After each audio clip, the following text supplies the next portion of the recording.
never forget my first night in this lovely house. We thought it was haunted.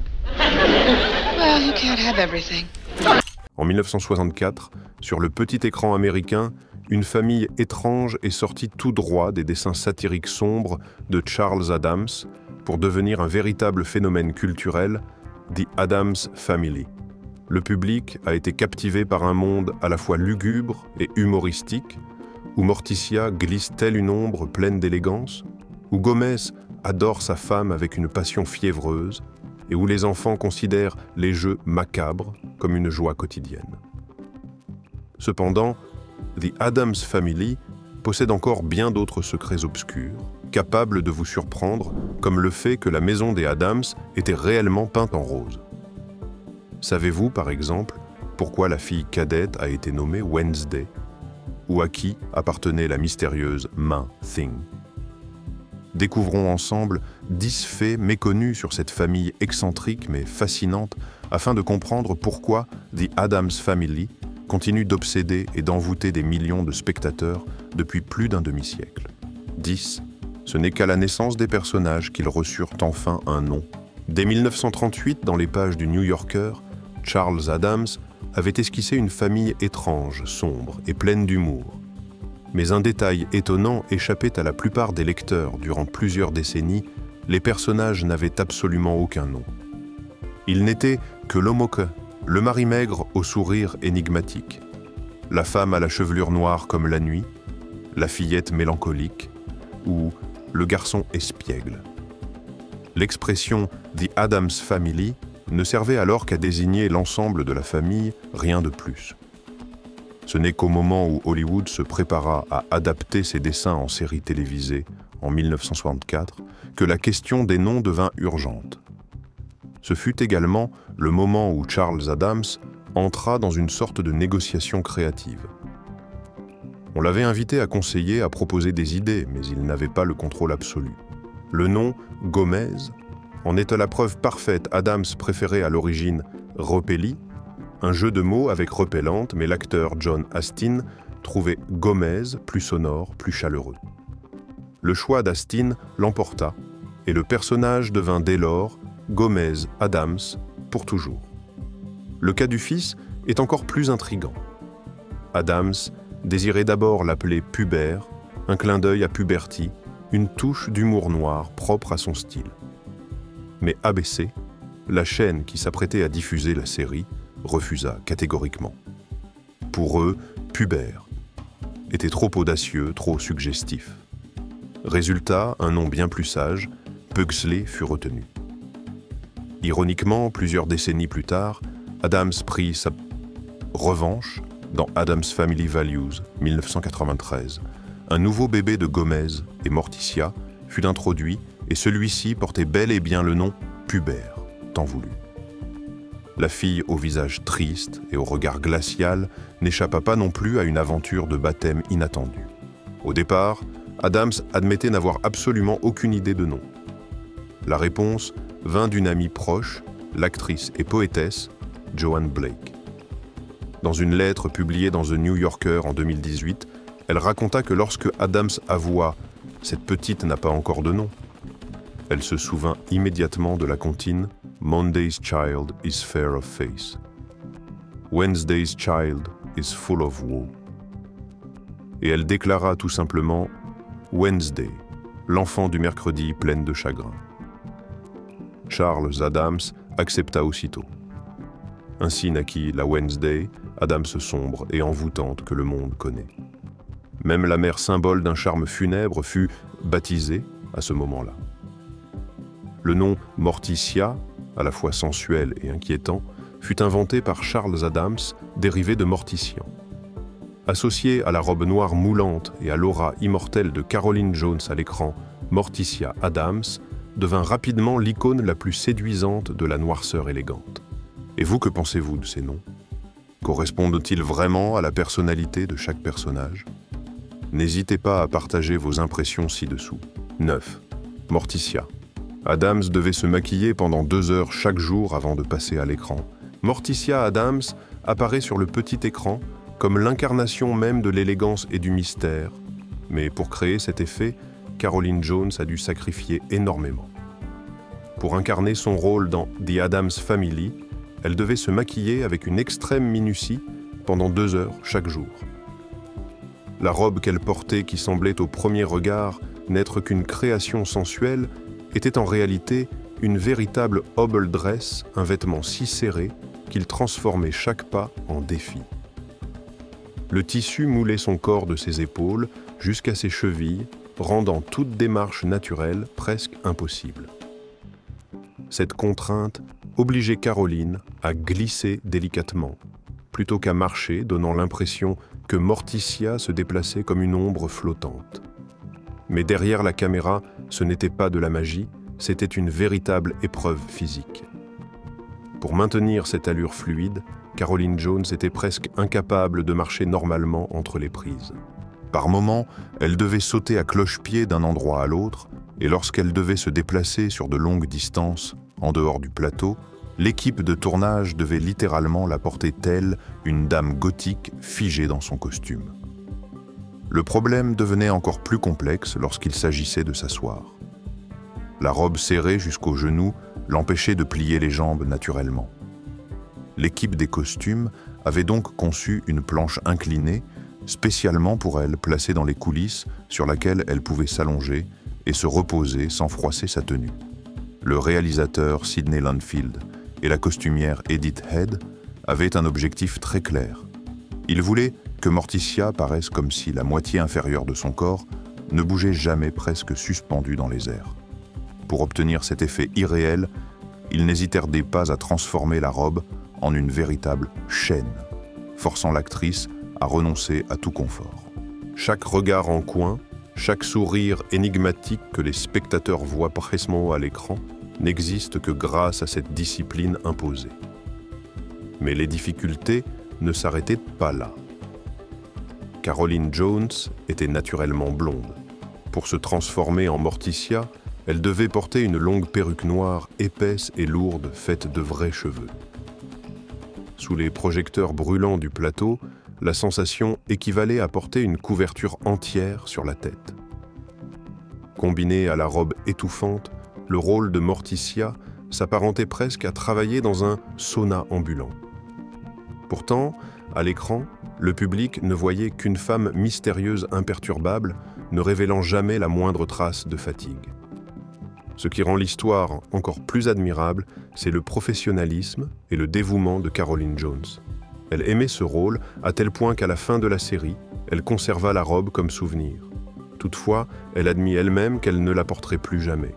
Morticia fut un grand rôle, mais aussi l'épreuve physique la plus exigeante de toute sa carrière. 8. La main de Thing était en réalité celle du majordome Lurch. Dans l'histoire de la télévision américaine, rares sont les personnages secondaires qui ont laissé une empreinte aussi étrange que Thing dans The Addams Family.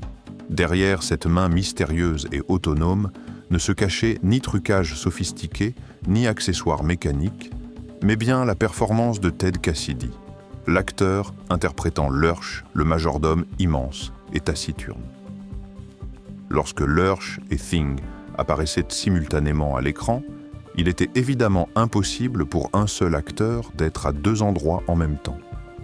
Dans ces cas-là, la tâche revenait à Jack Voglin, l'assistant réalisateur et producteur associé, ou à d'autres membres de l'équipe de tournage. Ils glissaient leurs mains à travers le fond des boîtes ou accessoires maintenant habilement l'illusion que Thing existait comme une créature indépendante. Cette collaboration silencieuse contribua largement au succès visuel de la série, malgré un budget et une technologie très limités. D'un point de vue technique, Cassidy devait souvent s'allonger sur un chariot à roulettes complètement plaqué contre le sol du plateau pour cacher son corps de la caméra. À partir de là, sa main pouvait surgir naturellement d'une boîte en bois ou d'une fente dans une table. La plupart des scènes utilisaient sa main droite, mais parfois Cassidy glissait volontairement sa main gauche, simplement pour voir si quelqu'un, dans l'équipe ou parmi les téléspectateurs, le remarquerait. Ces petites fantaisies témoignaient à la fois de son humour et de l'attachement qu'il avait pour le rôle, ajoutant une couche de légende amusante à l'histoire de la série. dans les adaptations ultérieures du cinéma des années 1990 jusqu'à la série Wednesday de Netflix Thing, a continué d'être incarné par d'autres artistes, cette fois avec l'aide de techniques numériques modernes. 7. Le manoir des Addams était en réalité peint en rose pastel. La maison utilisée pour les scènes extérieures de la famille Addams était une véritable demeure située au 21 Chester Place à Los Angeles. Derrière l'atmosphère mystérieuse du manoir des Addams, telle qu'elle apparaissait à l'écran en 1964, se cachait un secret capable de surprendre quiconque l'apprenait. Contrairement à l'ambiance sombre et énigmatique de la série The Addams Family, la véritable maison sur le plateau regorgeait de couleurs vives. Les murs du salon étaient peints d'un rose pastel, les fauteuils recouverts de tissus fleuris, au ton doux, les tapis d'un jaune pâle, et de nombreux recoins étaient même décorés de touches de vert turquoise. Le tout ressemblait bien plus à une accueillante maison de banlieue qu'au repère lugubre de la famille la plus étrange d'Amérique.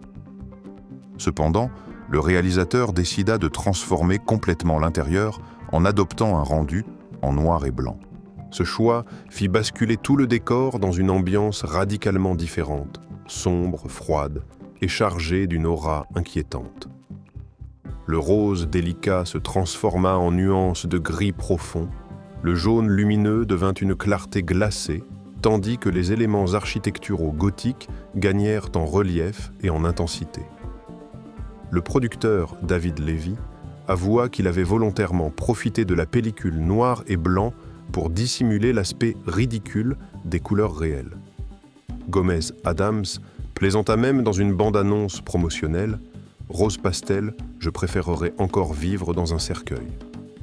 En particulier, le fauteuil où Morticia aimait s'installer pour broder sombre et usé à l'écran était en réalité un siège en osier peint en blanc et recouvert d'un tissu rose fleuri. Même le piano de Lurch, le gigantesque majordome, n'était pas en bois foncé, comme on pourrait le croire, mais un instrument peint en bleu clair. Grâce au rendu en noir et blanc, tout cela devenait soudain des accessoires hantés, parfaitement adaptés à l'esthétique Addams. La salle à manger n'était pas moins théâtrale. La grande table que l'on croyait faite de bois d'ébène ancien était en fait en chêne clair et brillant. Les couverts, qui semblaient sortis d'un cimetière, n'étaient en réalité que des ustensiles de fête, aux couleurs plutôt claires, soigneusement sélectionnées pour ressortir sous les caméras monochromes. Les producteurs allaient même jusqu'à peindre certains objets en rose ou en jaune pour qu'ils apparaissent plus naissantes, plus distinctement à l'écran, créant ainsi une illusion glaciale parfaitement crédible. 6. Gomez et Morticia sont réellement tombés amoureux au premier regard. John Astin a reconnu qu'en travaillant pour la première fois avec Caroline Jones, il avait immédiatement ressenti une attirance particulière. Ce sentiment authentique a servi de base pour construire la relation entre Gomez et Morticia à l'écran de façon naturelle et convaincante. Très vite, ils décidèrent ensemble que l'amour entre les deux personnages ne serait pas seulement un détail secondaire, mais qu'il deviendrait un véritable fil conducteur, un grand romantisme, contrastant avec les couples fades et distants habituels dans les sitcoms télévisés de l'époque. Bénéficiant d'une grande liberté créative, John Astin incorpora dans son interprétation une attitude passionnée et irrésistible, inspirée du charme Latin lover. Gomez apparaissait avec une allure distinguée des gestes emplis de désir et un amour ardent qu'il n'hésitait jamais à exprimer envers Morticia. L'un des symboles les plus emblématiques de son affection était sa manière de baiser le bras de Morticia, surtout lorsqu'elle prononçait quelques mots en français. Ce geste se répétait dans de nombreux épisodes, au point de devenir indissociable du personnage. De plus, Gomez appelait souvent Morticia avec des mots tendres, les yeux brillants d'admiration, donnant à leur relation une intensité passionnée et assumée. Pourtant, ce qui intrigue beaucoup les fans, c'est qu'à aucun moment de la série, Gomez n'embrasse Morticia sur la bouche. Cette limite reflétait à la fois les normes strictes de la télévision américaine de l'époque et un choix artistique destiné à souligner la délicatesse de leur relation. Plutôt que de montrer des baisers conventionnels, l'équipe a préféré laisser les gestes, les regards et les baisers sur le bras devenir un langage amoureux unique que le public n'a jamais oublié. Et vous, que pensez-vous de l'alchimie irrésistible entre ces deux personnages? N'hésitez pas à partager vos impressions dans les commentaires. 5. Oncle Fester a dû se raser la tête pour pouvoir incarner son rôle. Jackie Coogan n'était pas le premier choix pour le rôle d'Oncle Fester dans The Addams Family. Au départ, il fut même recalé après sa première audition. Mais au lieu d'abandonner, Coogan décida de se transformer lui-même pour prouver qu'il était l'acteur idéal. Il rentra chez lui, se rasa complètement la tête, créa son propre costume et se maquilla selon la vision qu'il se faisait du personnage excentrique. Lorsqu'il revint avec cette apparence irréprochable, il convainquit immédiatement les producteurs et décrocha ainsi le rôle qui marquerait sa carrière. Avant de devenir Oncle Fester, Coogan avait déjà vécu une carrière remarquable s'étendant sur plusieurs décennies. Entré à Hollywood, dès son plus jeune âge, il fut l'une des premières têtes stars enfants à être reconnue dans le monde entier. Il devint très vite un visage familier du cinéma muet grâce à son naturel, ses mimiques expressives et sa capacité à toucher profondément le public. Son rôle le plus mémorable dans son enfance resta celui dans The Kid, 1921, où il interprétait le jeune compagnon de Charles Chaplin. Le film est devenu un chef-d'œuvre intemporel et Coogan, alors simple enfant, contribua largement à sa force émotionnelle. L'image de ce petit orphelin à la fois naïf et espiègle a marqué plusieurs générations de spectateurs, faisant de lui un véritable phénomène artistique. Devenu adulte, Jackie Coogan dut lutter pour s'affranchir de la gloire de son enfance, mais c'est grâce au rôle d'Oncle Fester qu'il revint sous les projecteurs, cette fois sous une apparence totalement différente, étrange, extravagant mais inoubliable. Et vous aimez-vous ce personnage? Partagez votre avis dans les commentaires. 4. La chanson du générique iconique a été chantée par une seule personne. En 1964, dans un petit studio d'enregistrement à Hollywood, Vic Mizzy, compositeur originaire de Brooklyn, créa lui-même le thème musical de The Addams Family. Au lieu d'engager plusieurs chanteurs comme prévu, il utilisa la technique de l'overdub. Il enregistra sa propre voix plusieurs fois, puis superposa les pistes pour donner l'illusion d'un chœur. Le tout coûta à peine quelques centaines de dollars, mais donna naissance à une mélodie inoubliable avec son clavecin, sa clarinette basse et les fameux claquements de doigts snap snap, devenus légendaires. Plus tard, Mizzy plaisanta « 2 snaps et j'ai vécu comme Gomez Addams ». La chanson fut composée très rapidement, en une seule après-midi, inspirée directement des dessins de Charles Addams. En studio, Mizzy dirigeait tout lui-même, il chantait, jouait les instruments et claquait même les doigts avec quelques techniciens. Les producteurs se montrèrent d'abord sceptiques face au « snap-snap » qu'ils jugeaient ridicule. Mais en entendant la version finale, ils décidèrent de le conserver et ce détail devint instantanément l'élément que tout le monde retenait. Bien que le morceau ne devienne pas un énorme succès sur le marché américain, il entra dans les classements canadiens et l'album de la bande originale dépassa les 100 000 exemplaires vendus. Mizzy réutilisa ensuite ce style d'overdub pour d'autres projets et réécrivit même le thème pour le téléfilm spécial de 1977 avec un orchestre complet. Lorsque le film The Addams Family de 1991 sortit, il insista pour préserver intacte la mélodie originale qu'il considérait comme l'âme de la franchise. Aujourd'hui, le générique de The Addams Family n'est pas seulement une chanson d'ouverture, mais un véritable phénomène culturel. Il est repris, remixé, parodié, utilisé dans des bandes annonces, réenregistré en version moderne et même intégré sous forme de motifs sonores dans Wednesday sur Netflix. 3. L'apparence de Gomez Addams a énormément changé au fil du temps. Dans les dessins originaux de Charles Addams, publiés dans The New Yorker, le personnage de Gomez possédait une apparence très différente de celle qu'on connaît aujourd'hui. Il était représenté comme un petit homme rondouillard avec un nez retroussé, des dents irrégulières et un menton proéminent semblant sortir d'une caricature plutôt que d'un rôle romantique. Ce style reflétait parfaitement l'univers humoristique et absurde qu'Adams cherchait à créer, accentuer l'étrangeté pour susciter le rire. Ainsi, le Gomez original ne ressemblait en rien à un gentleman charismatique, mais davantage à un personnage bizarre, presque maladroit. La transformation eut lieu lorsque la série télévisée The Addams Family fut produite en 1964 et que John Astin fut choisi pour incarner Gomez. À cette époque, Astin était déjà un acteur connu pour ses rôles au cinéma, doté d'une présence scénique vivante et pleine de charme. Plus important encore, il reçut une liberté créative rare. Il pouvait proposer ses idées et façonner le personnage à sa manière. Les producteurs acceptèrent et défendirent la plupart de ses suggestions auprès de la chaîne, permettant ainsi au personnage de s'éloigner du modèle caricatural pour devenir plus humain et plus captivant. L'une des idées audacieuses d'Astin fut de transformer Gomez en véritable Latin lover, le type d'homme romantique et passionné qui séduisait le public dans les années 1960. Il ajouta au personnage des gestes tendres, des regards brûlants et même quelques expressions espagnoles et mots d'amour pour s'adresser à Morticia.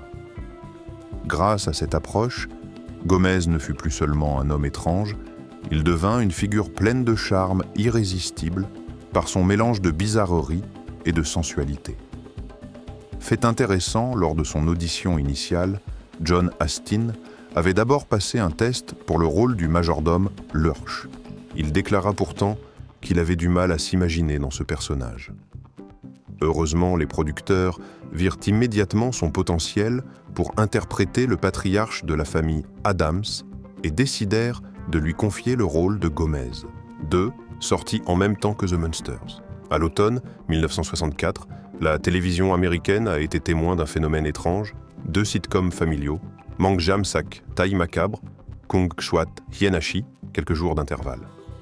The Addams Family, Juok Fat, Tren, ABC, le 18 septembre, Benoît The Munsters, Kwa, CBS Lane, Song Ngai, 24 Tang, 9. Très vite, les 2 programmes ont été placés côte à côte comme des rivaux directs, non seulement à cause de leurs horaires et de leurs genres similaires, mais encore parce qu'ils exploitaient toutes 2 un thème inédit, celui d'une famille pas comme les autres, dans le contexte New York Mai des années 60. Pour préserver leurs frontières respectives, les 2 équipes de production ont dû faire des choix stratégiques. L'un d'eux consistait à limiter l'utilisation d'un même ensemble d'invités. Selon des notes en coulisses, les producteurs craignaient que le public ne se trompe ou ne trouve que les 2 programmes se ressemblaient s'ils voyaient les mêmes visages célèbres dans les 2 univers. Sans annoncer publiquement une liste précise, cette mesure visait à protéger l'identité de chaque série, permettant à chacune de conserver son propre territoire. Cependant, la différence la plus marquante résidait dans la philosophie de création des personnages. John Astin, interprète de Gomez Addams, avait expliqué très clairement « The Munsters racontait l'histoire de personnages ayant l'apparence de monstres, mais menant une vie tout à fait ordinaire, travaillant, élevant leur enfant et s'intégrant à la société. » À l'inverse, The Addams Family mettait en scène une famille à l'apparence tout à fait normale, mais dont les comportements, les habitudes et les valeurs étaient en effet profondément excentriques au point de provoquer chez les spectateurs un mélange de frissons et de rire.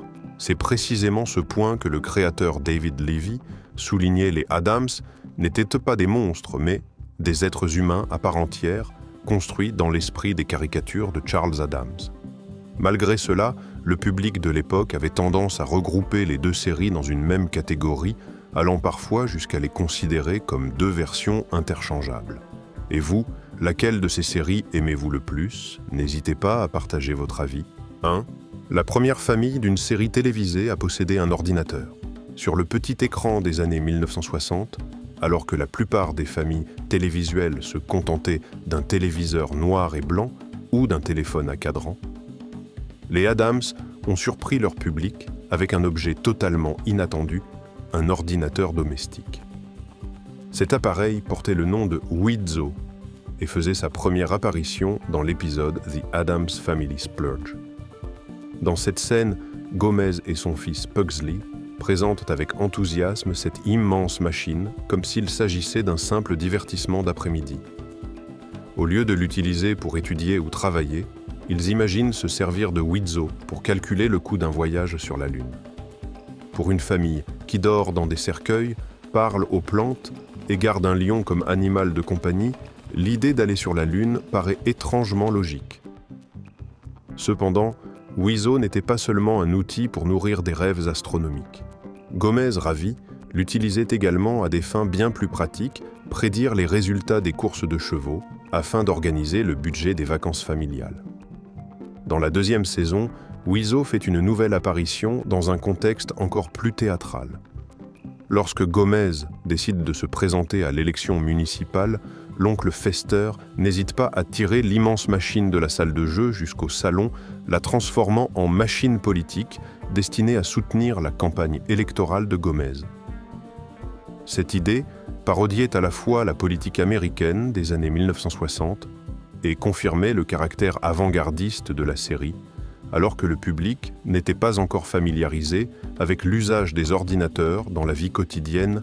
La famille Addams en faisait un outil de satire, comme si la technologie n'était qu'un jouet étrange entre leurs mains.